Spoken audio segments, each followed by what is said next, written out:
I'm Jared Fries. I'm at Campbell University, and I'm the Associate Athletics Director for Student Athlete Support. So I think the team travel, in the past when we had a more manual process prior to TeamWorks Academics, it was one of the worst essential headaches of the job to complete. It was necessary, it was important, but it was very time consuming, and it was a lot easier to make a mistake, leave someone off, or accidentally include somebody. And if something changed, it was a big lift to communicate that change to the faculty, especially in enough time to help them as they're instructing their course and work with the students. So the team travel, just the flexibility of it, the ability to do things quickly. It's now, I have a weekly reminder all of us do. I go in, it's a few minutes of my week, and I get all of the word out. I like how I can copy myself on it so I can see what's been delivered. I can see the message history to follow up and confirm for that and my whole staff. So I love the team travel. We use the appointment feature for all academic meetings. So everything that's scheduled, we go through TeamWorks Academics. I like how it puts it on the student athlete's calendar right in the hub app for them, where everything pulls in, so they're not opening different apps or going to different places. We direct them to one way. We use a single sign-on with our university, so it's convenient for the students to get into the app without remembering passwords and usernames that are different. And now with the integration with compliance and recruiting, it's real efficient. We're adding the right people are in there, and we have really good roster management control. So it's easy to onboard student athletes into TeamWorks, and then their courses are showing, and we're able to put their appointments right there where they see their practices and other athletic commitments. And then I like the feature where we are logging who attended, and you can add those details. That helps me a lot with reporting in two different ways. It's easy to demonstrate if there's an issue with attendance in any of those meetings, to communicate it in a data-driven way to a coaching staff if we're having issues with attendance, because we can run a report really quick on missed meetings. And then the ability to say why they missed, because we can put those notes in, is really helpful. And I like that it's in the system, so it's not connected to one person.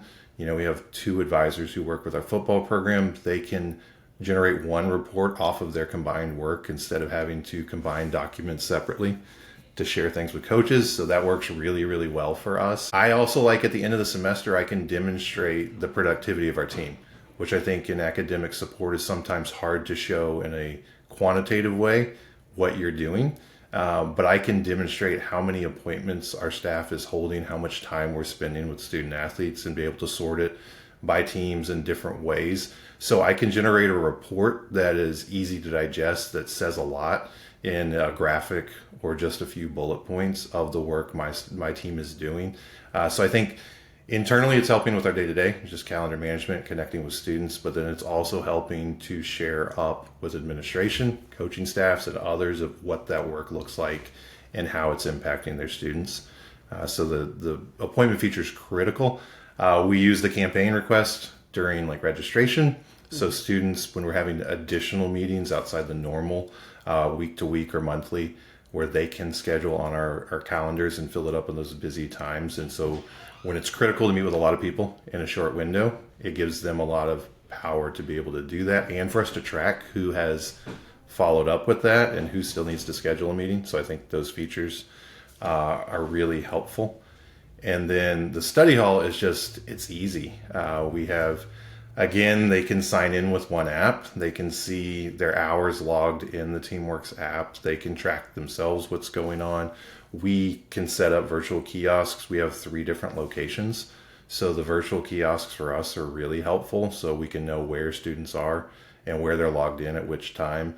And again, it's the speed of being able to demonstrate to coaches and report out on what's happening. Our GPAs have risen for 2 straight years, and I think getting students into our spaces, having those meetings and not missing them, which these tools have helped us with, are contributing factors to that overall GPA improvement. What I would recommend to somebody who does not currently have TeamWorks is, we're all cost conscious, and I know that's a concern, but I think the savings of our time, which is our most valuable resource, instead of us spending time building information or communicating in manual methods or building out a travel letter or printing them, those sorts of things that take up an enormous amount of time.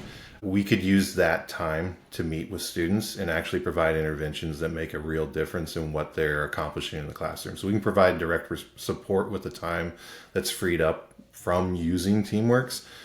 We get more efficiency and then more productivity, and it's much cheaper than hiring more personnel, is the way I look at it. For the cost of our investment as a department in Teamworks, we're getting more than a couple FTEs or whatever out of those results. So it's a multiplied effect of the time we save, because each staff member we have, who we hired not to generate tedious reports but to make a difference with students, are spending the majority of their time doing that, interacting with the students themselves, more time to communicate with coaches, to follow up with faculty and others across campus, instead of spending the end of your week, entire afternoon on a Friday, compiling a lot of good information that's needed and useful and needs to be delivered. But it's tedious, and in 2025, there's no reason for that to be a slow manual process.